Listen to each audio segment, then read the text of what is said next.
Momen Ramadan dan Idul Fitri dimanfaatkan desainer muda untuk berkreasi busana muslim.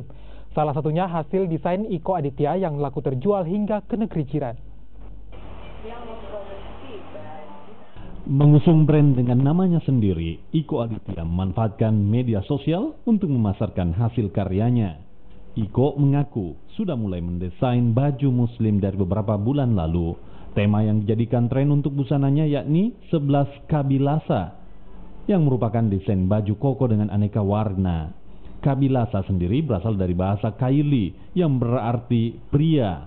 Sementara untuk busana wanita, ia mengadopsi desain ala Timur Tengah. Untuk yang edisi Ramadan itu karena saya mengangkat tema 11 Kabilasa, jadi baju untuk pria yang paling laris itu adalah yang 11 Kabilasa yang full color, seperti ini. Dia full warna, ini yang memang lagi laris manis, lagi banyak banget yang pesan, karena banyak pilihan warnanya, seperti itu.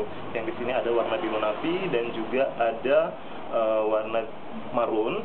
Nah, kadang juga ada yang ingin menggunakan bahan etnik atau dikombinasi. Nah, kali ini untuk yang koko jiran warna hitam itu juga dikombinasi. Hasil karyanya yang dibalut pilihan warna yang kontras tidak saja diminati warga Kota Palu, namun telah merambah sampai ke negeri jiran, Malaysia. Yang pertama saya memilih desain Iko. Pertama, jahitannya itu sangat detail sekali, kemudian pas di badan, jadi enak untuk dipakai. Untuk memproduksi desain baju muslim, Iko harus ke Makassar, Sulawesi Selatan. Pengerjaannya pun memakan waktu selama 7 hari dan dijual dengan harga 500 hingga 600 ribu rupiah.